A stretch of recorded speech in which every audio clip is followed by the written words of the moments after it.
बोलिए श्री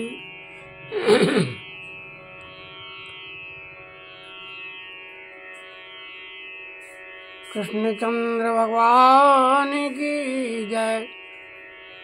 ओम श्री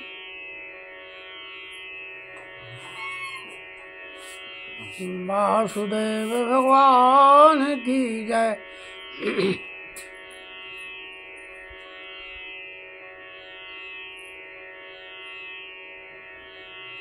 बोलिए श्री रुक्मणी देवी की जय।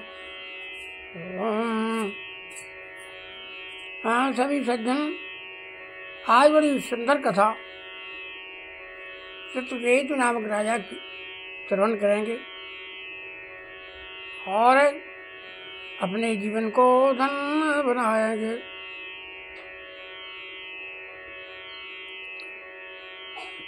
सूरसेन देश में प्राचीन समय में चित्रकेतु नाम के एक राजा थे। चंद्रकेतु नाम के राजा थे प्राचीन समय में। और वैभव संपन्न, विद्वान, पढ़े लिखे और अपने सनातन वर्णाश्रम धर्म का निश्चित रूप से पालन करते थे। परंतु दैवी योग ऐसा था, उनके बहुत सी रानियां थीं, लेकिन किसी भी रानी के कोई भी एक पुत्र नहीं हुआ था। इसलिए राजा सदैव दुखी रहा करते थे और मन में यह सोचने लगे कि मेरे पास इतना वैभव विस्तार है, सारी सुविधा है, परंतु मेरे कल्याण के लिए इन रानियों के एक पुत्र भी नहीं है और मेरा कल्याण किस प्रकार से होगा। ऐसा सोचकर चित्रकेतु नाम के राजा चिंतनीय स्थिति में और अपने आसन पर बैठे हुए थे, बहुत दुख मना रहे थे। लेकिन अचानक एक दैव योग से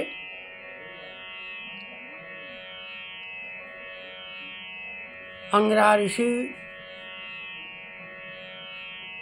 पधारे और उन्होंने राजा को सोची स्थिति में देखकर उनसे कहा, हे राजन, तुम कौन से विचार में मग्न हो, किस कारण दुखी हो, मुझे बताओ। चित्रकेतु नाम के राजा कहने लगे, हे संत जी, मेरे कई रानियां हैं, लेकिन एक ही रानी के मेरे पुत्र नहीं हैं और मेरा कल्याण किस प्रकार से होगा। अंगिरा ऋषि कहने लगे, है राजन, तुम्हारे पुत्र होगा, लेकिन उस पुत्र से ना तो तुमको सुख प्राप्त होगा और सुख भी प्राप्त होगा और तुमको दुख भी प्राप्त होगा। पुत्र की आयु अल्पायु होगी। ऐसा कहते हुए और चित्रकेतु कहने लगे, हे प्रभु, मुझे सुख और दुख होगा, सुख तो होगा, इसलिए आप ऐसा आशीर्वाद दीजिए जिससे मुझे पुत्र प्राप्त हो जाए। तो उन्होंने राजा से तुष्टा यज्ञ कराया और यज्ञ कराकर जो यज्ञ की जो प्रसादी है वो है किसी एक रानी को प्रदान कर दी। तो रानी को प्रदान कर दी और रानी गर्भवती हो गई और उसके एक सुंदर अल्पायु वाला पुत्र उत्पन्न हो गया।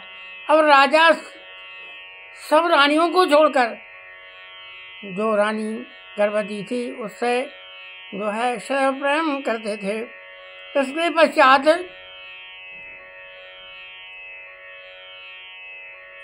अचानक कुछ समय पश्चात और अल्पायु होने के कारण उस बालक की मृत्यु हो गई।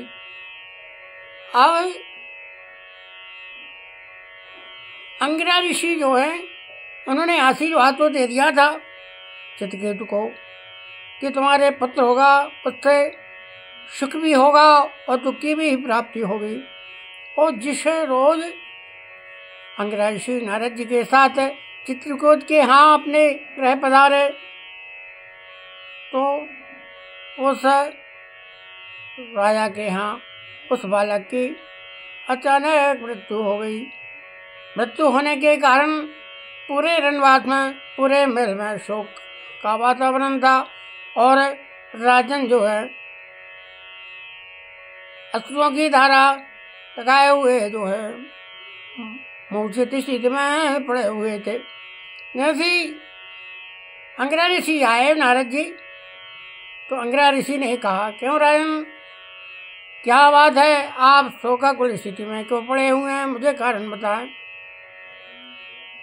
तो अंगिरा ऋषि कहने लगे, हे स्वामी, आपने मुझे आशीर्वाद दिया था तुम्हारे पुत्र उत्पन्न होगा और यह पुत्र जो है उत्पन्न हुआ और अल्पायु में इसकी आज जो है मृत्यु हो गई है। प्रभु, मैं ऐसी स्थिति में जो है बड़ा दुख समय व्यतीत कर रहा हूँ। इस प्रकार नारद जी उनके साथ थे। नारद जी ने कहा, हे राजन, तुम क्या चाहते हो, ये पुत्र को चाहते हो? राजा ने कहा कि हे प्रभु, आपकी दया दृष्टि हो जाए, इस पुत्र को जो है उसमें प्राण डाल दीजिए और मुझसे थोड़ी बात कर लूँ। तो नारद जी ने अपने आशीर्वाद से और उसे बालक के ऊपर जैसे जल का सिंचन किया और बालक उठकर और कहने लगा, हे पिताजी, आप मेरे कई बार पुत्र हो गए हैं, मैं आपका पुत्र हो गया हूँ। अब आप जो है शोक किस कारण से कर रहे हो? ऐसे तो प्रत्येक मनुष्य के साथ जीवन पर्यंत चलता ही रहता है, इसलिए आप शोक ना करें। आप मेरे कई बार पिता हो चुके हो, कई बार मैं आपका पुत्र हो गया हूँ, इसलिए आप जो है शोक मत करिए। ऐसा कहकर और राजा जो हैं और उठकर जो है बैठ गए, उनको ज्ञान प्राप्त हो गया और वैराग्य की प्राप्ति हो गई। बोलिए राधा कृष्ण भगवान की जय। श्री राधे श्री राधे राधे राधे श्री राधे। चित्रकूट नाम के राजा की सत्य कथा सुन कर रहे हैं। अब आगे का दृष्टांत अतिशेष आप ध्यानपूर्वक सुना।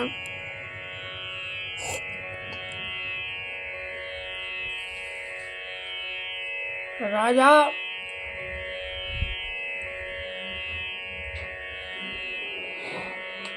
अपने पुत्र शोक में बहुत शोक स्थिति में पड़े हुए थे। वो अचानक वहाँ जो है जिस अंगिरा ऋषि ने इनको आशीर्वाद दिया था कि तुम्हारे पुत्र होगा और अल्पायु होगा और सुख भी देगा और दुख भी देगा, उसकी ऐसी स्थिति देखकर सामने जो है मृतक की स्थिति में उनका पुत्र पड़ा हुआ था और राजा बहुत बुरी तरह से शोक की स्थिति में जो है दुख मतलब नींद थे। इस प्रकार नारद जी उनके पास पधारे और अंगिरा ऋषि और नारद जी से राजा कहने लगे, आप कौन हैं? मुझे आपका परिचय दीजिए, आप दोनों कौन हैं? अंगिरा ऋषि कहने लगे, हे राजन, मैं अंगिरा ऋषि हूँ जो तुमको मैंने पुत्र की कामना लेकर आशीर्वाद दिया था। और जो है ये नारद हैं, नारद ब्रह्म ऋषि हैं और ये जो है सबका कल्याण करते हैं। उन्होंने नारद जी ने जो है राजा से कहा, हे राजन, इस आत्मा को जीवित कर दीजिए, हम बहुत दुखी हैं। तो नारद जी ने और अपने मंत्रों को उसे अभिमंत्रित कर उसको जीवात्मा को जीवित कर दिया और छटपटा कर वह पुत्र जो है अपने पिताजी से कह रहा है कि हे पिताजी, आप दुख क्यों मना रहे हैं? ऐ जीवन जो है, ऐ आत्मा ना किसी की है ना और की है। जीवात्मा सदैव जो है अविनाशी है और जीवात्मा अपने अज्ञान के कारण निरंतर काम, क्रोध, लोभ, मोह, मत्सर में पड़ी रहती है। ऐ जीवात्मा ना किसी की पुत्र है, ना माता है, ना स्त्री है और ना किसी के आदमी है। ऐ शरीर नश्वर है और जीवात्मा ना किसी का पुत्र है, ना मित्र है, ना उदासीन है और ना सुख है। ऐ जीवात्मा किसी से सम नहीं रहता। इस प्रकार और पुत्र जो है पिताजी को शिक्षा दे रहा है, हे पिताजी, आप दुख क्यों मना रहे हैं? मैं युग युग से कई युगों से कई योनि में भुगता हुआ और पुत्र रूप में आपके पास आया था और मेरी इतनी ही अल्पायु थी। आत्मा ना किसी को जन्म देती है और ना मृत्यु होती है। ईश्वर अंश जो है ना कभी जन्मता है, कभी मरता है। ना परमात्मा किसी के साथ है और ना शत्रु है, ना किसी के मित्र है, ना किसी की पुत्र है आत्मा और ना किसी की नारी है, ना मित्र है, ना उदासीन है। सदैव आत्मा जो है स्वच्छ है, निर्लेप है और इसका किसी से संबंध नहीं है। मनुष्य अपने दुष्कर्म क्रियाकर्म के कारण वो अपने मन में मान लेता है, ए मेरा है, ए पराया है, ये मेरा मित्र है, मेरी स्त्री है, पुत्र है। इस प्रकार है मन में कल्पांत करते हुए अज्ञान के कारण जो है दुख है व्यतीत करता है। इस प्रकार पुत्र जो है अपने पिता को सज्ञान देते हुए और अपने लोक को चला गया और राजा को सज्ञान की प्राप्ति हुई। अंगिरा ऋषि कहते हैं कि हे राजन, तुमने यह सज्ञान का जो है शब्दार्थ सुन लिया। जब इस प्रकार वह आत्म तत्व पुत्र के स्वरूप में उनको ज्ञान देकर तो राजा को, अंगिरा ऋषि को ज्ञान हो गया। ज्ञान होने के पश्चात वह राजा को जो है बैराग हो गया और जो रानियां थीं वह ऐ शब्द उपदेश सुन रही थी और यमुना जी के किनारे जाकर उन्होंने जो है प्रायश्चित किया। उन्होंने कहा कि हम जो है अपने मन में जो है अज्ञानवश नाना प्रकार के जो है दुख मना रहे हैं और राजा को दोष रहे हैं कि पुत्र की रानी जो है वह विशेष प्रिय है और हम जो है अप्रिय हैं। तो सभी रानियों ने उस पुत्र को विष दे दिया था, जहर मिलाकर दे दिया, इसलिए उस पुत्र की मृत्यु हो गई थी। और रानियां जो हैं वो पश्चाताप कर रही थी, हमने जो है बहुत ही जो है गलत कार्य किया और हमने जो उसको पुत्र को जहर दे दिया और हमको वह परिणाम आगे भोगना पड़ेगा। इस प्रकार राजा को ज्ञान देकर और वह अंगिरा ऋषि और नारद जी अपने जो है गंतव्य स्थान पर प्रस्थान कर दिया। ऐसे नारद जी और अंगराज जी जो है सदैव सबको उपदेश देते हुए, सबको ज्ञान दर्शन कराते हुए और चले जा रहे हैं। इस प्रकार जो मनुष्य अपने मन में अज्ञानवश माया मोह में पड़ता है और अपने को ईश्वर भक्ति छोड़कर सांसारिक क्रियाकलाप में लगा हुआ है और उसके संसारी उसका जीवन है और व्यक्ति परमात्मा से अलग होता है जब तक भगवान के श्री चरणों में उस व्यक्ति का मन नहीं लगता। और जो भजन नहीं करता वह संसार में सदैव नाना प्रकार की योनि भोग कर उसमें लगा रहता है। इसलिए सदग्रंथ के उपदेश हैं और श्री संतों के उपदेश हैं कि सदैव अपने जीवन में सत्कर्म करे और सदग्रंथों का अध्ययन करे। अध्ययन करने के बाद अपने जीवन को धन्य बनावे। ये संसार जो है झूठा है, ना इसी में किसी का पुत्र है, ना कोई स्त्री है और ना परिवार है, ना मेरा है ना तेरा है और यह संसार जो है बिल्कुल असत्य है। इसलिए सभी व्यक्तियों को भगवान के श्री चरणों में मन लगाना चाहिए और अपने संसार मुक्त होकर सदैव अपना जो है वर्णाश्रम धर्म अनुरूप जीवन निर्वाह करना चाहिए। अयोध्या में भगवान कहते हैं कि वर्णाश्रम निज धर्म चलहि वेद पथ लोग। अपने अपने वर्णाश्रम अनुसार सब लोग अपने अपने धर्म अनुसार चलते थे। ना उनको शोक होता था ना रोग होता था। और यहाँ कलिकाल में क्या है,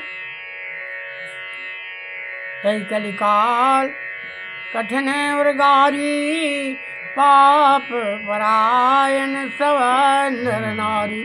कलयुग जो है मनुष्य अपने नाना प्रकार के मन सा कर्म भोग कर बड़ा कष्ट पाता है और मनुष्य जीवन मनुष्य को बड़े भाग से प्राप्त होता है। मनुष्य जीवन इसलिए मिला है कि सत्कर्म पर चले, सद ज्ञान जो है उसको प्राप्त करके भगवान के चरणों में मन लगे, भगवान की पूजन भक्ति करे, संसार को झूठा समझकर और अर्थ धर्म का मोक्ष को सदैव परित्याग करे।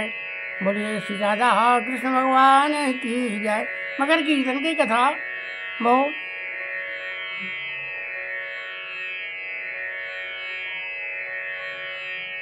पवित्र नहीं होती।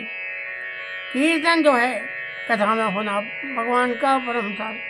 श्री राधे श्री राधे राधे राधे श्री राधे गोविंद राधे गोविंद राधे गोपाल राधे गोपाल राधे श्री रुक्मणी राधे श्री राधे राधे राधे रुक्मणी राधे गोविंद राधे।